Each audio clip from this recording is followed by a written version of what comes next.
Shanti, welcome. So happy to see everybody here. And Zoomers, welcome as well. We are truly in the throes of summer. So I'm so glad you're here. And it is an exquisite day, all day. It is. And I'm grateful for it.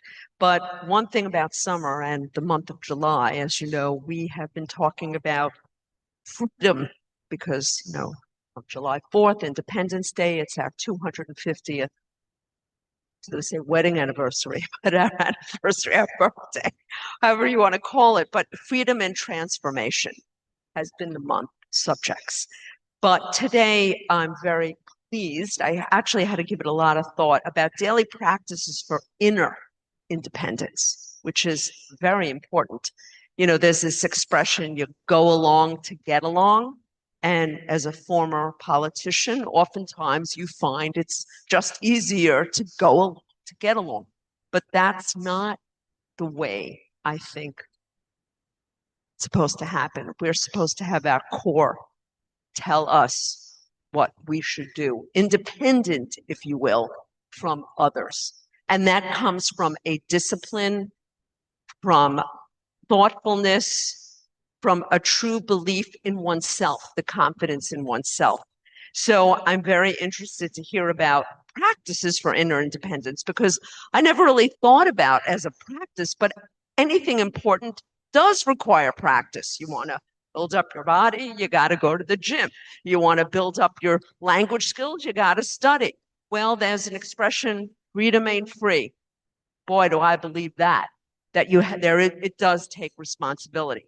So I was thinking about, I once saw this cartoon and I just wanted to, and I don't know if I can illustrate it, use your mind to, it was a picture of a man, no doubt a political prisoner, who was in prison. It seemed to be, and he was in jail, prison for a long time, you could tell. But yet in his mind, he was free. He saw the birds. He had a little window, but in his mind, he was able to see the sun. He was able to see the birds. And it made me think about Nelson Mandela. Do you remember Nelson Mandela? He was in prison for over 27 years. And I decided I wanted to research it. How did he maintain his equanimity in prison? Many get depressed. I can't even fathom it. But just to give you some ideas, and I think we're going to touch on it tonight, he maintained it through reflection and growth. He always used his time not to be depressed, but rather to work on his education, to share his learning with others, to build a, if you will, coalition with others, and to always have moral integrity and leadership and be an inspiration to others. So 27 years he used his time. And I dare say he envisioned that prison, his freedom, his whole time in prison, to the point when he came out of prison, he was ready for that so-called freedom. That's a term. And he inspired others and ultimately became the leader of South Africa. So he's someone that I'm going to think about too in my daily practice in terms of how you maintain independence, inner independence, not just go along to get along, but to rely on your own inner sanctum, if you will, your inner peace, your connection to the sublime, to the supreme, to get you where you want to go. But luckily for you, I'm not speaking tonight. We have an instrument who is much more informed, and that is Sister Tina.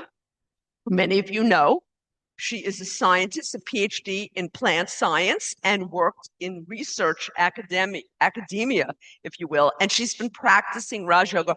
It always says, I think over 25 years. So how long is it? Is it more than 25? 29. See, I've got to update my bio. 29 years. And as you know, she lives here at the Harmony House.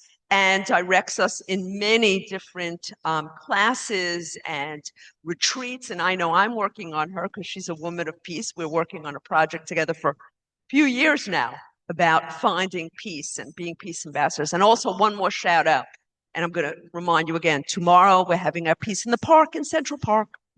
Peace in the Park in Central Park. Hopefully I'm going to see some of you up there, and I'll give you more details. So I'm going to call up Sister Tina, and she will give us daily practices for inner independence, which is really the most important thing. Thank you.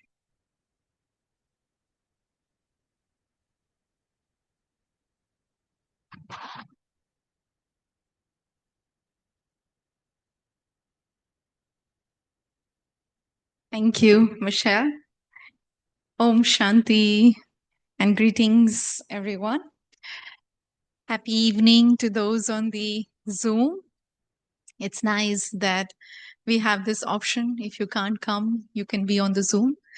But I love to see faces. So I'm happy to be here with all of you. It was a very beautiful commentary that was played a few minutes back. Not sure if everyone heard, but it talked about this hourglass and the inner world and the outer world. And when I was thinking about this whole theme for this month was freedom and transformation. So I was wondering, why did they add the word transformation with freedom? Did you wonder? Or you don't care what the topic is? You just want to show off? So anyway, I am a thinker. So I was thinking, why have they added this or chosen this word, which is transformation along with freedom? And then it made me think, what is independence really?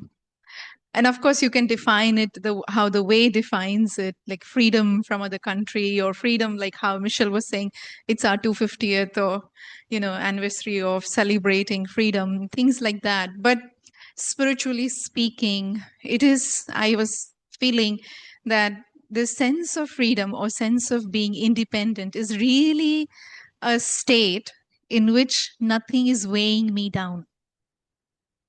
Nothing is pulling me, nothing is attracting me, nothing is disturbing me, nothing is influencing me, right? It's a state where I am free, I'm really light, very cheerful, very happy, carefree, but at the same time careful, right? So it's like that wise sage who is innocent and who is happy-go-lucky. Nothing of the world is really impacting. So why this state is so important and why do we keep coming back to it is one of the things I was feeling is because, when God sent us on this planet, he sent us saying, go live your life. He didn't set any rules or he didn't create any bondages or any problems or anything. Nothing was there. We were very, very free. We had the free will to live our lives the way we want. Of course, as we went along the journey and through time and space and different periods, we came to a point where we forgot who we are. And that is when we stopped radiating the light of the real self or the true identity. And we started to absorb the vibration of the world. So instead of radiating my vibration of my true personality, which is the personality of love, personality of peace, personality of wisdom, right? I started to forget that and I started to absorb the vibration of the world. And that is how then I come into action and interaction, right?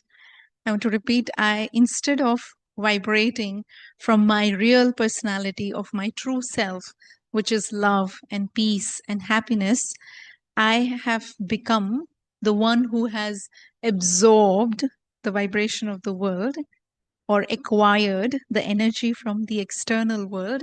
And I have made that as my personality.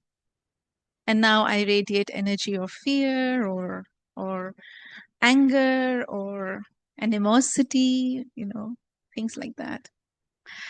So now, only now, when we start to actually practice meditation and study spiritual teachings, one of the most beautiful lessons that I love, which we teach in Raj Yoga Beginners Foundation course, is the lesson on understanding the spiritual laws which are connected with action, neutral action, and sinful actions. And when we continue to study and we continue to practice meditation, we begin to really understand this spiritual law in a much, much deeper way and a clearer way. And more you study and more you practice, you begin to realize that there are very deep, subtle aspects around this law. In very simple language, you would call it law of karma, but it is a deep understanding of how my thoughts and my actions and my words and my feelings are coloring my personality and therefore my world. And whatever I have created, my world, that is the vibration I am emitting, and perhaps others are picking on it. So, what we realize when we are studying Raj Yoga meditation also is that even now, many people are not even aware that I am not vibrating in my true self or as per my true personality. I am vibrating on the vibrations of whatever I have picked up. You know, the awareness is not there. So, first and foremost thing that is needed is I have to become aware. Now, when I become aware, then I can do something about it. If I become aware that fear is not my natural nature, fear is not my natural personality, fear is not my natural quality, then I want to do something about it, right? And if you want to do something about it, then naturally I will begin to find options. How is it that I cannot be fearful? What can I do to remain brave and courageous and strong and powerful, right? So I look for options. I will try to find options. Otherwise, all of these dependencies that exist in our world, right?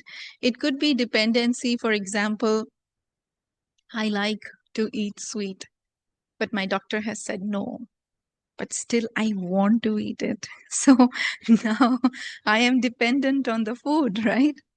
And it could be other things. For some, it could be the morning tea or coffee addiction or whatever, right? So addiction to the food. Or sometimes it could be, oh, it's 1 a.m., but I have to finish this game. Until I finish this game, I'm not able to going to sleep. So if I'm not going to sleep because I haven't finished the game, so that means I'm addicted to the gadgets, right? Or my wife has hurted me a lot. Until she says sorry, I'm not going to feel good. So I'm addicted or I'm dependent on people and their behavior, right? And sometimes it could be, oh, I didn't wanted to say this, but I got so upset and I just blurted out in anger. So I am dependent on my senses. So dependencies can be of very many different forms. But what I feel as spiritually awakened person, I would say, is that I don't necessarily see that as good or bad or as punishment or a reward, whatever dependencies I'm having. I just feel that perhaps it is lack of greater understanding. It's a lack of understanding that if I don't sleep early, then I'm not going to feel fresh. Or it's a lack of greater understanding that if I don't eat this sweet, I will be much healthier. That deep recognition or the understanding is missing. So every such opportunity that comes in my life, if I take that as a learning opportunity and I use it to grow and become mature and become more refined, then that situation or circumstance will help me. Why I say it as a learning opportunity? Because spirituality is telling me now that I have absorbed the world into myself. I have absorbed the vibration of the external world into myself, which in other words is like saying there is a lot of social conditioning that has happened. Would you agree or no? Hmm? Since our childhood, right? Since our childhood, whether it is our parents or whether it is our teachers or whether it is our seniors or whether it is our um, religious leaders, right? They all have somewhere said things to us that has perhaps made us feel bad or sometimes made us feel guilty or sometimes made us feel inadequate, sometimes made us feel insufficient, sometimes made us feel very sad and bad and whatnot. So, and the surprising thing is that I have believed everything that they have said to be true, right? And because everything that they have said to me, or what they think about me, what they feel about me, what they think I should be like, I have thought it to be true and I have internalized it a lot. I have internalized those things to the extent that I have created a mental and emotional prison or a trap for myself, if you will. Right? But who decides that everything that they say is true or not true? Even in our teachings of the Brahma Kumaris, they never say you just believe what the sisters are telling you or for any learned person is telling you. We always say that you experiment with this idea and you experience. And let your experience be the highest authority for you to decide whether you want to imbibe that practice or not. Right? So it's the understanding that then helps me to sustain that practice. And I'm not doing it because somebody tells me to do or not tells me to do. Right? Because when I create these prisons around me, then remember what is happening when I am in this mental block or mentally trapped or emotionally trapped.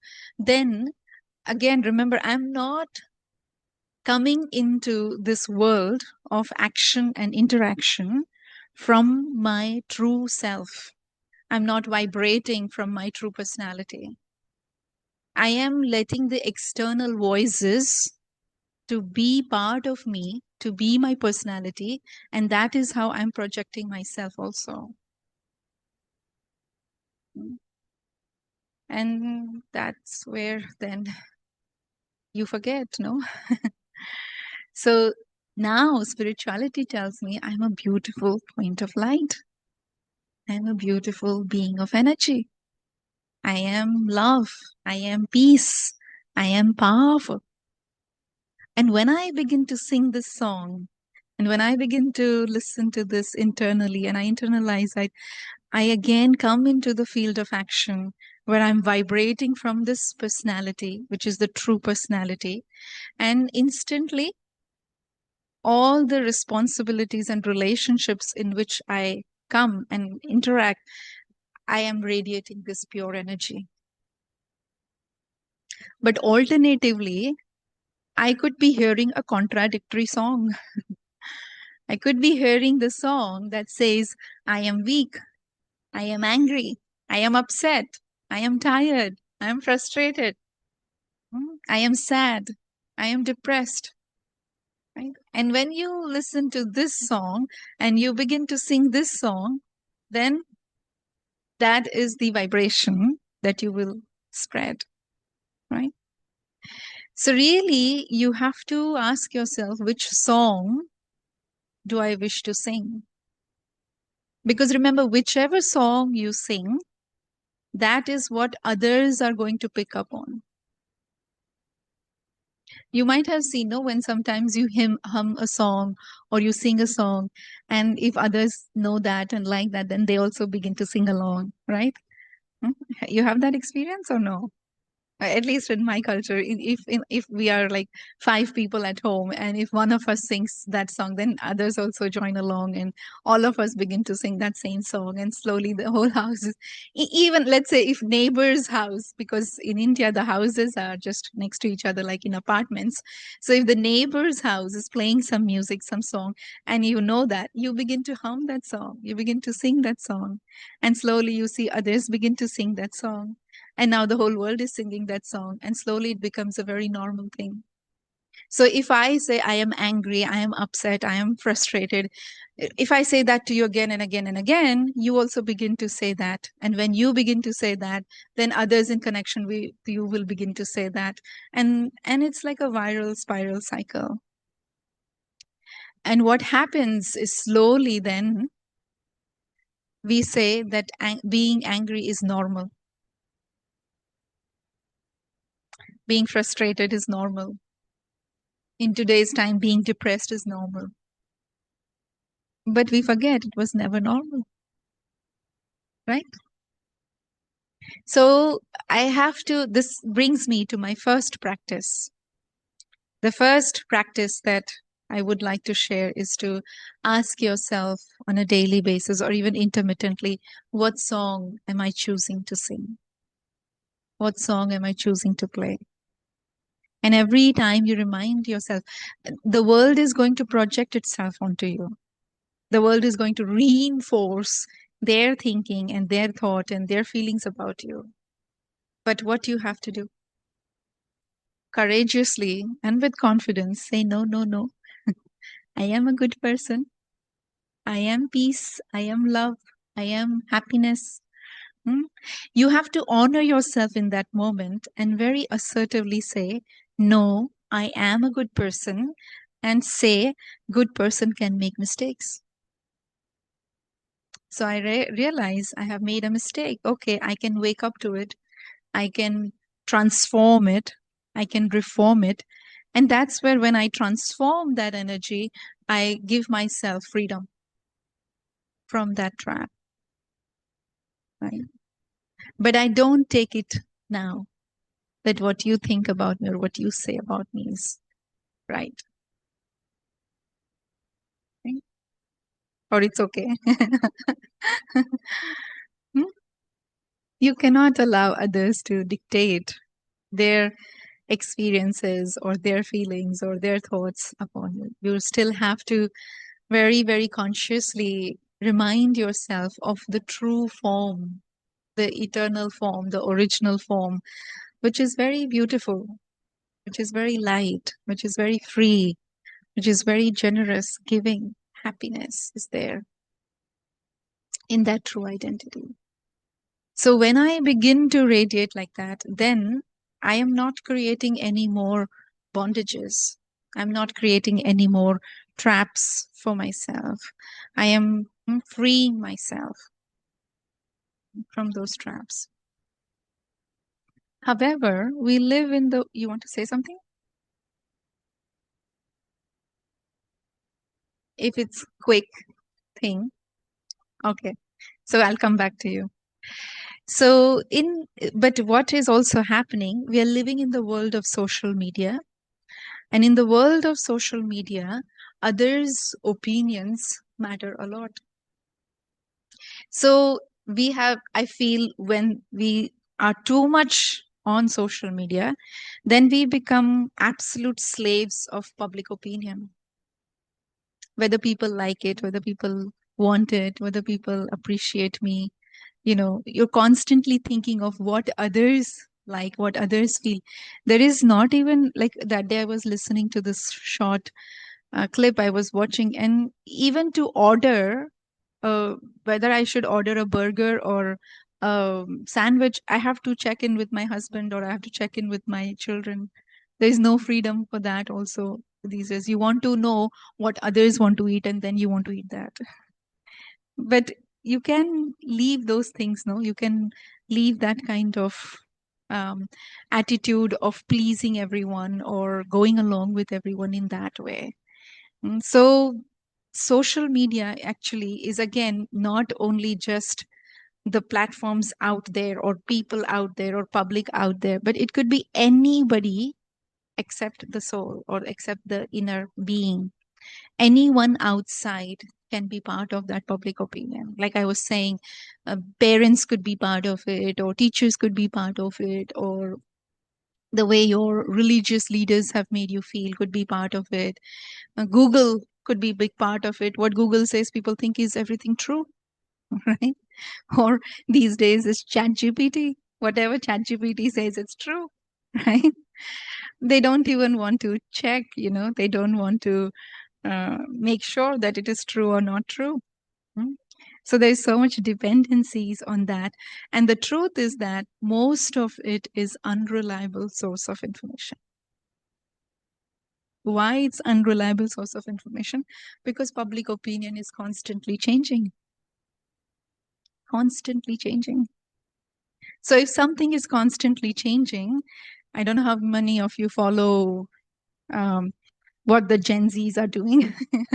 Recently, I got to know that Gen Zs are going back to using the old form of mobile phones, which is like you would flip it up and open it, and you could just send a message or just take a call or call someone.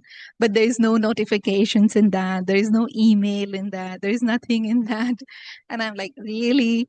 And it's surprising if you look at the statistics and if you go into the details of the psychosomatic immunity, how it has impacted. But somebody was saying that, oh, Gen Zs are bringing back the old stuff into the present and making it feel like they are doing these old discoveries. So they are not using, because they're using those flip phones, they're bringing back Kodak cameras into picture, and they want to use now those blurry black and white images because they feel that AI is doing too perfect of photos, so they don't like that perfection and they like the blurry images. So what I'm trying to say is that it's constantly changing, right? Somebody might say something and then tomorrow somebody might come and say something else. Somebody might like you for what you're wearing today, but somebody might say, oh, what are you wearing today? So are you going to get impacted by what they're saying? And if I'm getting impacted by what others are saying or thinking about me or feeling about me, then I am in the prison at all times. I am at the mercy of their good behavior with me or good talk with me. But I don't want to be in that prison. I want to be independent, right? I want to be free.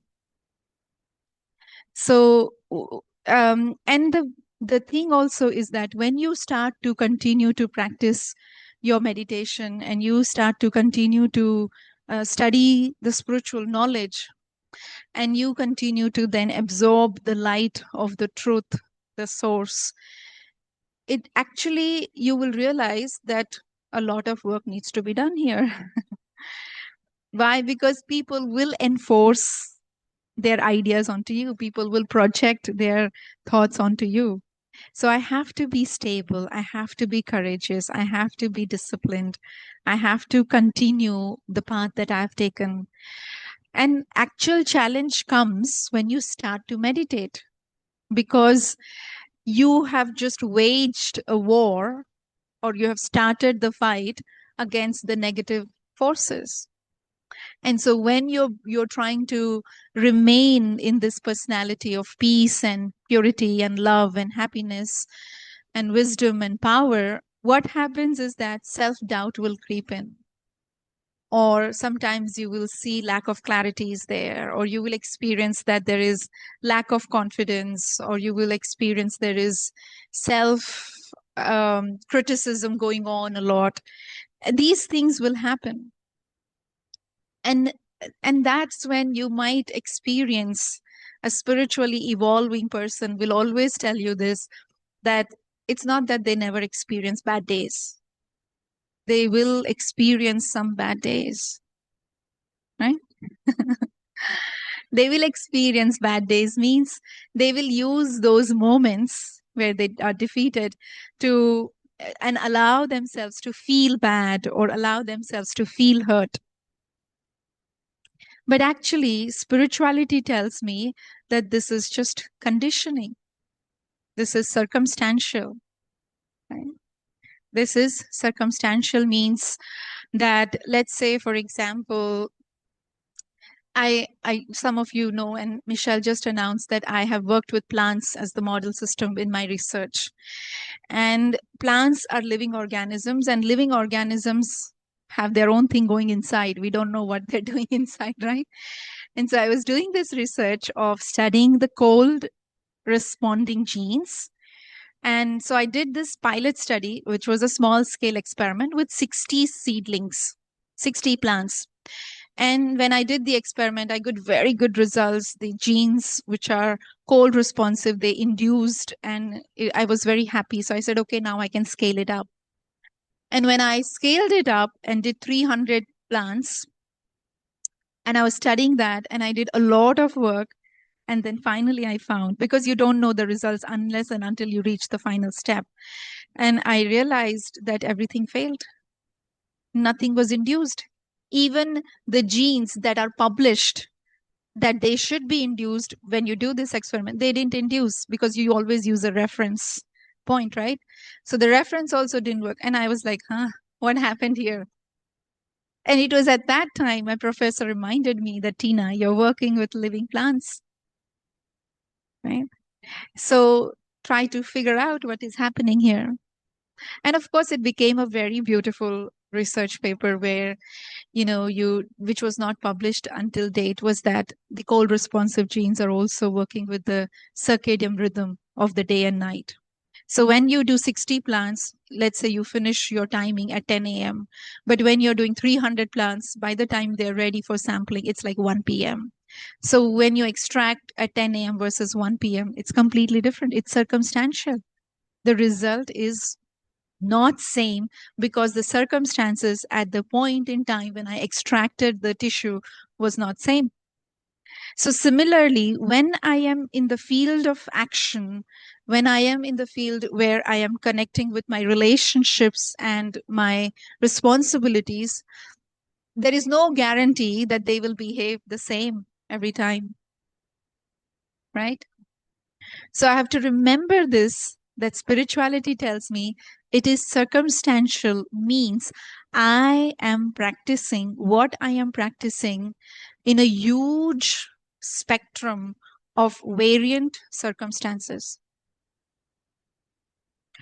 I could be in a circumstance where my boss is very happy and good with me, and so I'm able to remain peaceful.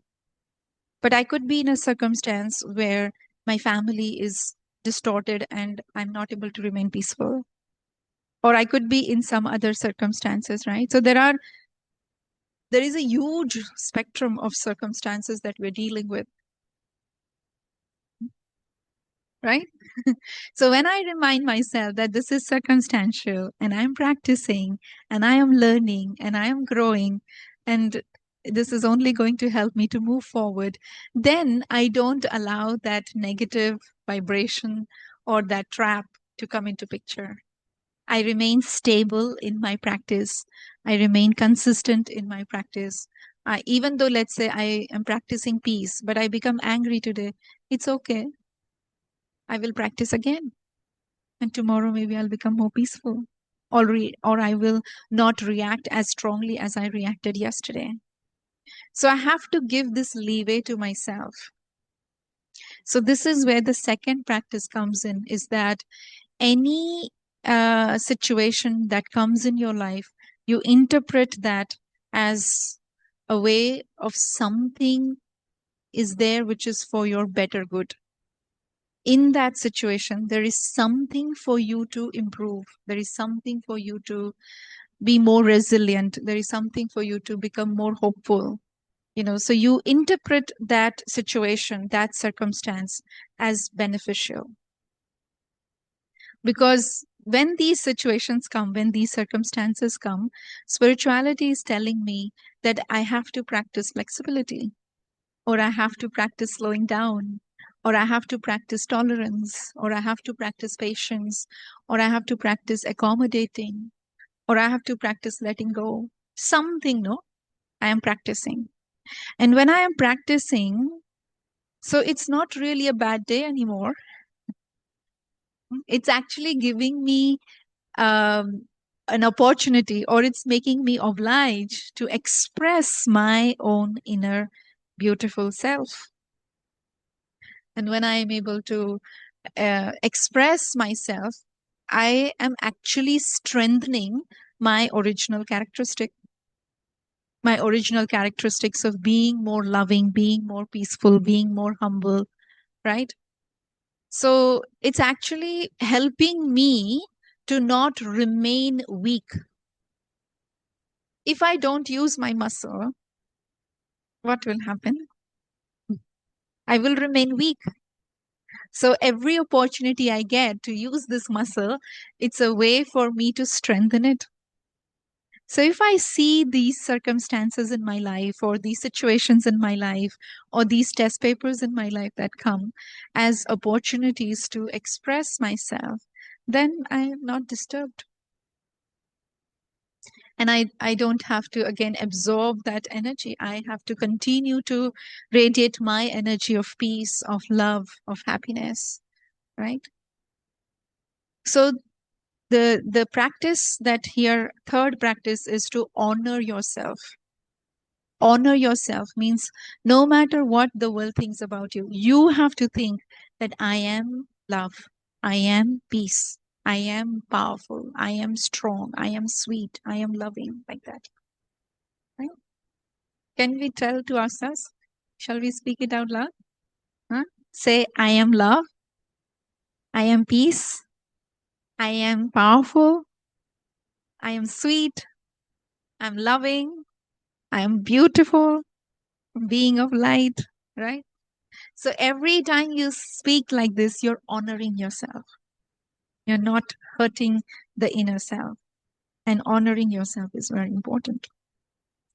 The other practice that I like to do, which I am a strong believer of, is increasing your vibrations. Increasing your vibration through your thoughts, through your vocabulary, and through the content that you're absorbing. So every thought I create, I'm actually either contributing to a higher vibration or contributing towards a lower vibration. If I have a thought, oh, this one is, they don't understand anything, they can't do this, they are really useless, I'm actually contributing towards lowering the vibration. But if I think that they're doing their best, they're making their effort, they will make it happen one day, I'm contributing to higher vibration. And it could be for others, could be for self.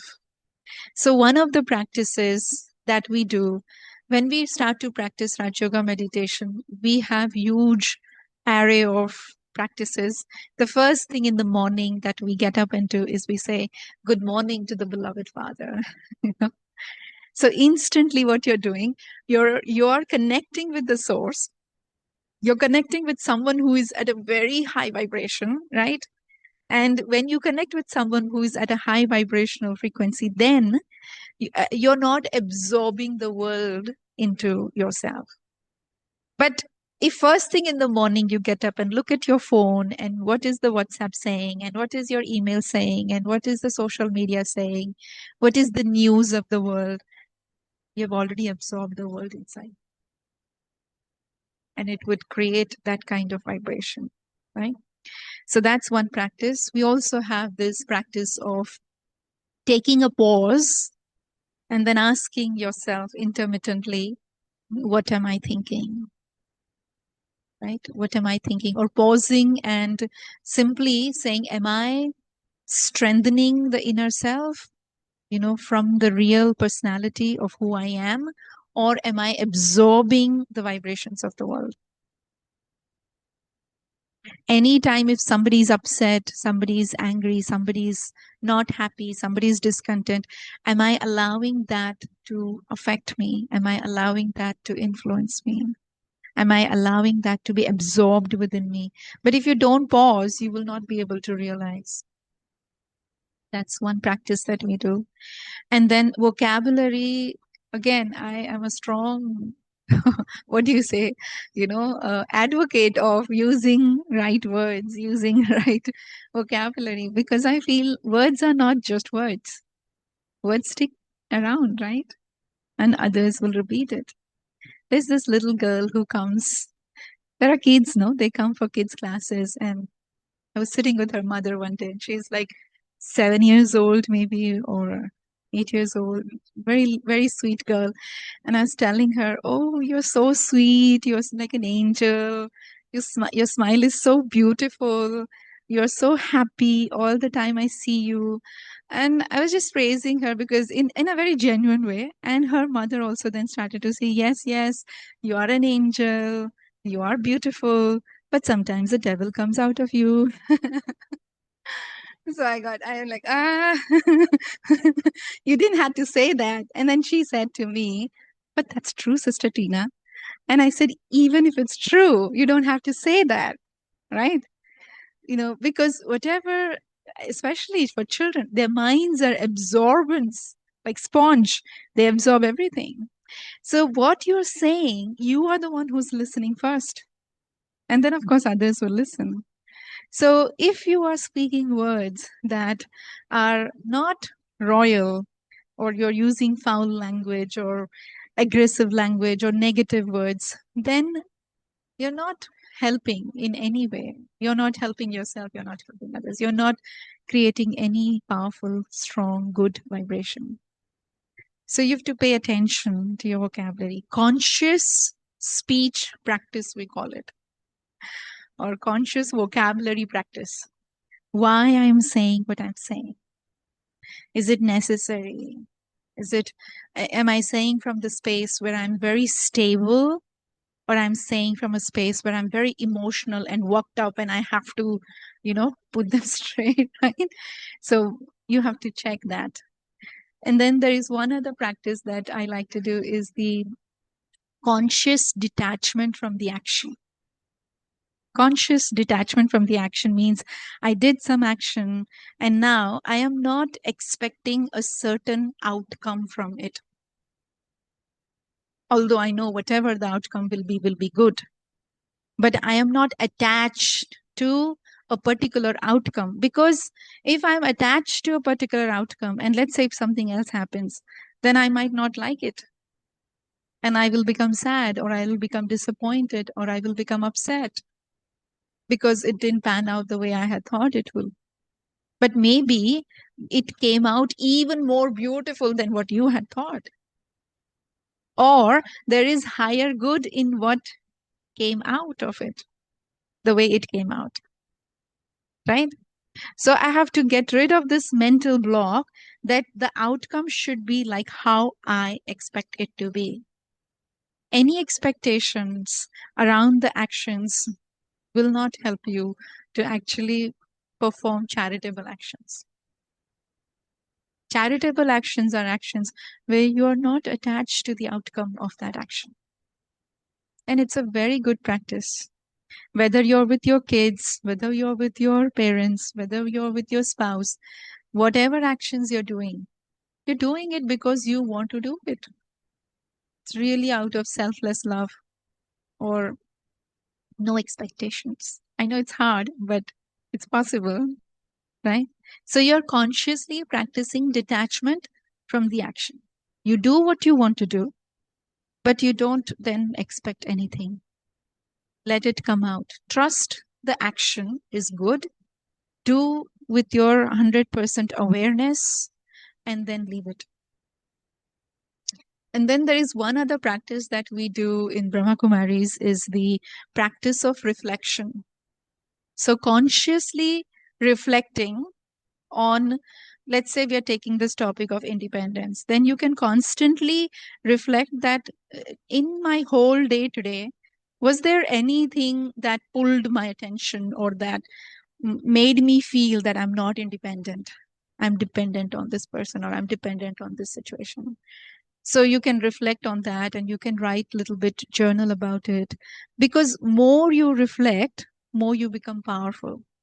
Why? Because reflection helps you to understand yourself better. Reflection helps you to know what is happening inside if you do it with sincerity and honesty.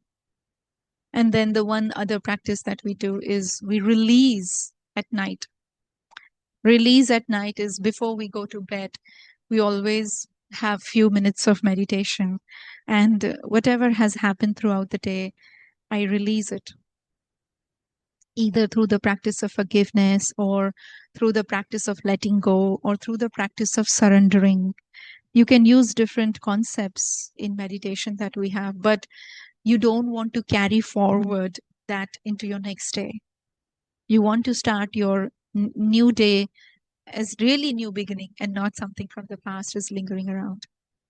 So you release it. Consciously you release it, that I don't like this, I don't want this energy, I am releasing this energy, I am setting myself free, I am letting the others also free. So that's releasing. So those are certain practices that we do here, but there can be more. Some people like to go for a walk. I heard this new research came where this mother was feeling very heavy that the daughter is not talking to her. Whenever the daughter would come from the school and the mom would ask her that, how was your day? And she would say, fine. Did you like the lunch? Fine. How are your friends? Fine. So for every answer, there was one word. Every question, there was one word answer. And the mother was feeling that she's not, open. And then she herself found that, if I take her for a walk, maybe something might change. And the mother and the daughter went for a walk, and she started to ask her certain questions, and the girl began to open up, and they had such beautiful conversation, and the bond became very strong. So this is a new research that has come about, that when two people go on a walk, then also a lot of resolvements can happen, and heart opening can happen. So there are other practices like nature walk and things like that. If you like sitting with your music on and listening to a nice song that you like, so relax yourself, free yourself from the others' opinions that you're filled in yourself, and just become free. So there are other practices also, but spiritually, I wanted to touch this topic. And so those are certain practices. The most important is which song you're singing. You want to sing the song, I am love, I am peace, I am beautiful, I am sweet, I am loving, I am being of light, right? And then you honor yourself, even if others label you or others try to tell you things, you internally say, no, I am a good person. I am sweet. I am loving. I am wise, like that. And then, one very, very beautiful practice is to just, you know, um, work on your vibrations. Tell yourself that I want to be the one who radiates high vibration. My presence should change the atmosphere. My presence should bring magic to the atmosphere, right? And you work on your thoughts and your vocabulary.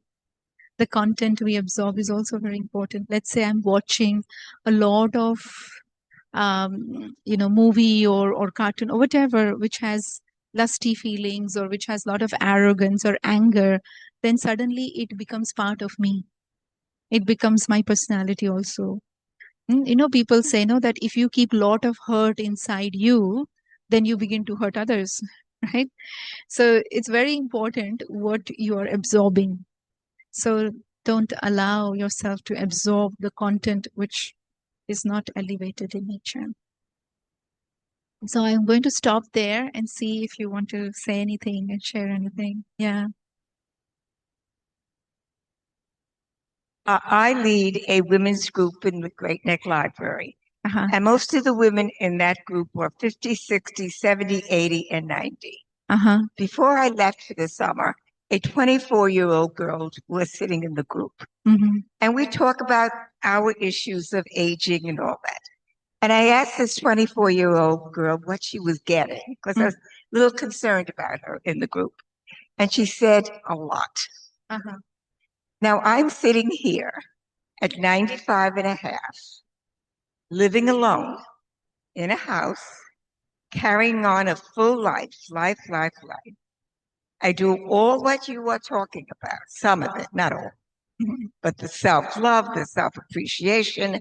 I got up, I put on my bra, I made my bed. I can't believe I made this bed. And all those things are getting me through this older age. Uh-huh. But I have a fear of not being able to do it. Not being able to be able to make my bed, to put on my shoes. tomorrow, maybe. Today you're doing it, right? But now I'm sitting here Uh-huh. in a different way.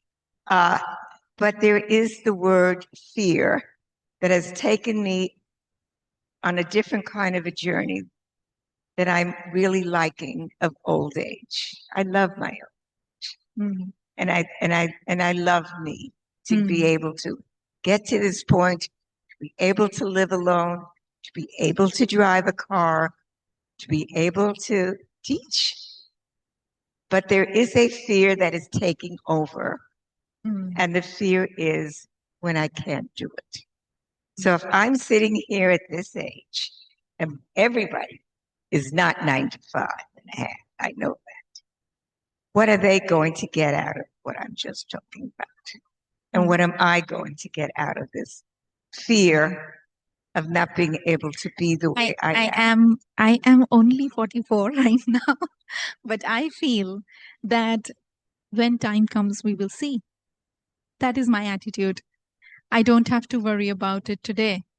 Tomorrow, when I'm not able to do, I will figure it out. Why should I doubt myself and live in fear?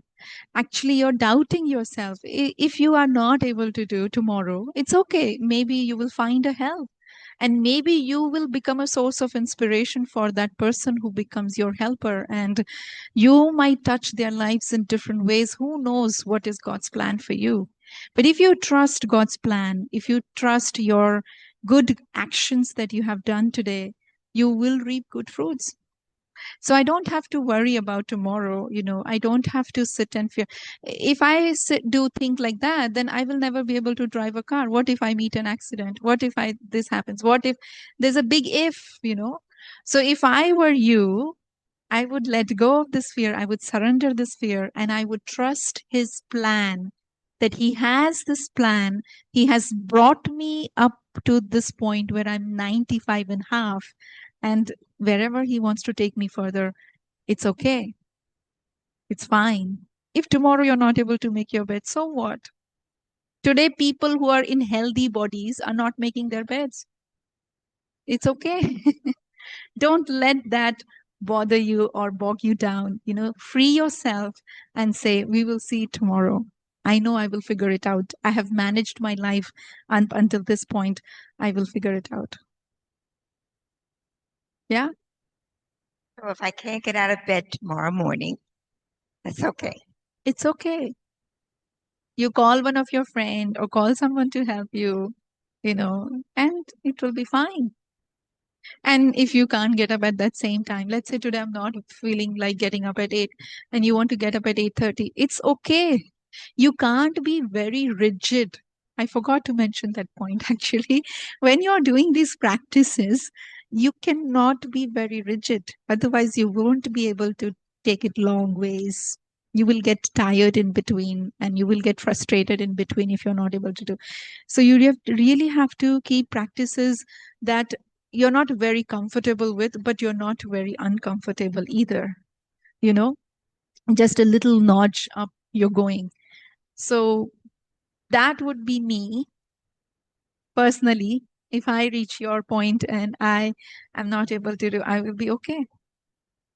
That's why you should have, create a good circle of relationships and friends and try to find a help for yourself. Now, when you're able to do it, you should look for a help and see if somebody would be there when you need them.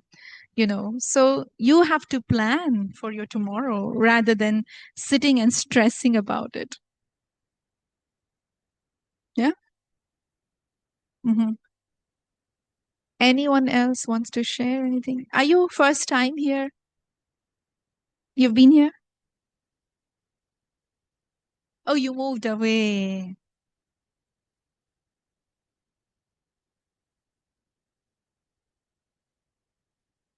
I'm going to meditate tonight and Okay, so you're lecture. coming after a long time. Where have you moved to? Newport News, Virginia. Virginia. Okay, nice. I try to keep in touch online, and it's for me. I get more in person. Of course. Yeah. Yeah. Yeah. Okay. Thank you. Nice to see you. Yeah. Anyone else wants to share? I had a point, but I think you kind of answered it. One thing, and it comes down to resiliency, because, but you did address resiliency, that I think the idea of not anticipating, I have a tendency to anticipate things, which is good on the one hand, because you can contingency and plan ahead. But if it takes too much of your energy, I find it counterproductive. But at the same token, that resilience, that failure, I always felt when I listen to people who are successful over and over again, and I hate to use the word failure. Failure is also a judgment. But people who have had challenges generally come out the other way stronger. Yeah. And Yeah. that's another thing of looking at the challenge long, like from up here, that it will help. And you did address that. So I Yeah. think resiliency is a very important part of that independence as well. And there's been studies about it, but I find if things are too easy, it's not necessarily a good thing. Yes. Yes. It's the Challenges are same good. thing, that the sister was sharing one day that there was a cocoon and she tried to open it up so the fly can, be released. But when she opened it, the fly is no longer able to fly. The butterflies, became weak. It is that push in the cocoon that the butterfly has to go through, then only the wings become strong. So life challenges are coming to make me strong, right? To make me more resilient, to make me more hopeful. So it's improving me in all good ways. I have to trust that nothing is against me. No one is against me. Yes. Luis wants to share.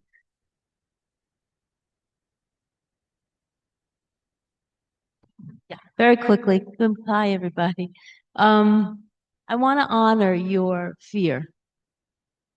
And the fear exists. So what I've learned here is to think it, because it doesn't disappear. And then we put a full stop. We stay in the present. And if you have to do that a million times a day, the antidote to what you're doing to the fear is exactly what you told us you were doing in the beginning of your speaking. You're doing a beautiful job of living in today.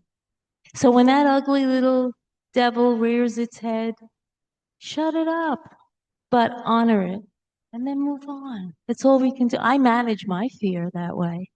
I have, yeah, I know you do. We've heard you for weeks. It's beautiful. I just wanted to honor your feeling. That's all. But you had great advice from Sister Tina.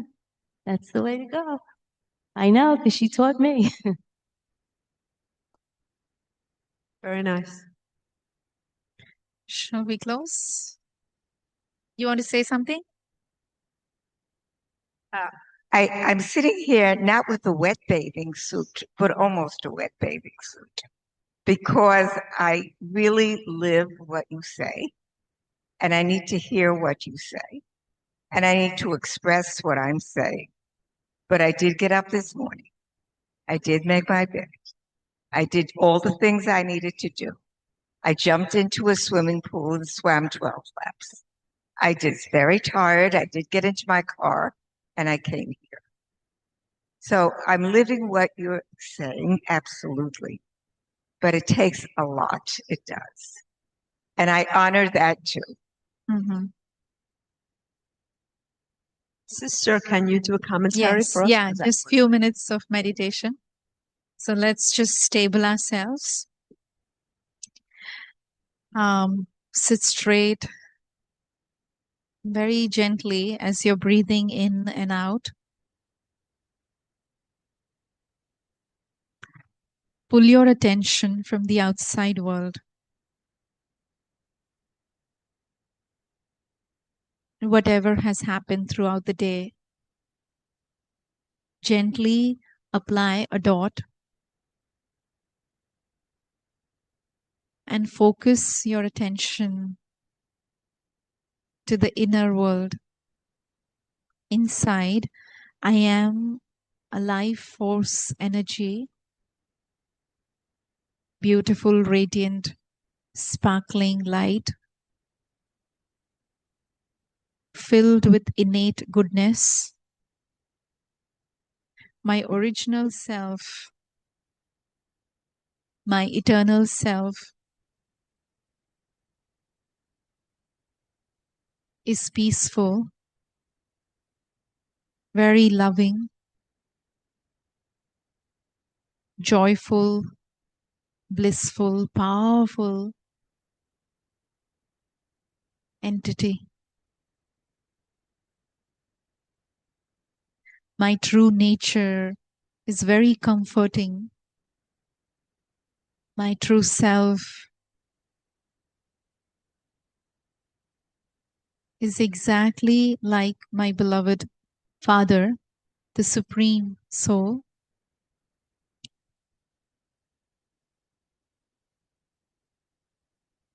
And everything else that I sometimes feel is acquired energy. So I recognize that there are some alternative energies that have found their home in me. But now, as I recognize them as foreign to the true self, I choose wisely. I choose consciously to release those energies that are no longer serving me.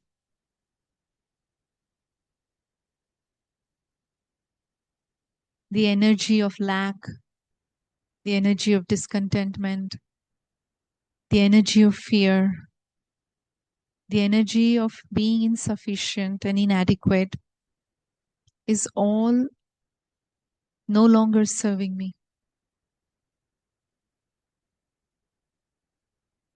So I release it. I tell myself that whoever I am, whatever I am, wherever I am the creation of the Almighty Creator. I trust in Him and I know I am beautiful. With this pure consciousness and awareness, I will choose to come into the world of relationships and responsibilities, vibrating the vibrations of my true personality. I will come into the world of action and interactions. I am no longer subservient of what others think or feel, but I do take full responsibility for what I think, speak, and do. I am a conscious living energy. I am independent. I am free. I am light. I am happy. This is the song I want to sing for the rest of my life. Om Shanti.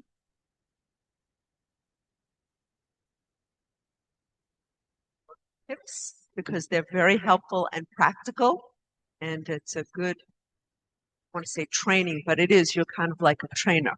Thank you all for coming and sharing your beautiful points. And Zoomers, thank you. 2 quick announcements next week. Thank you, Brother Eric, for being our AV. He's going to be, next week is movie night. which is always a groovy night. So hopefully you'll join us for next week's movie night. And most important tomorrow, and this is particularly talking to the Zoomers, is Peace in the Park, our annual Peace in the Park. All the Brahma Kumaris from a number of centers in Central Park, in Naumburg, Banchel. And if you haven't done it, you have time. I know they're on Long Island now, but I'm going to be going into the city. It's a great day. It's going to be a new type of we're piloting a meditation marathon. Literally from 12 noon till 6 p.m., we will be holding meditations, guided meditations, accompanied by live music and many different conversations going on. It's really, and just tomorrow's going to be weather. So if you can, join us at Central Park for our annual Peace in the Park, and I'll see you there. Excuse me? Oh, it's generally I go on West 72nd Street. It's East 72nd or 68th Street.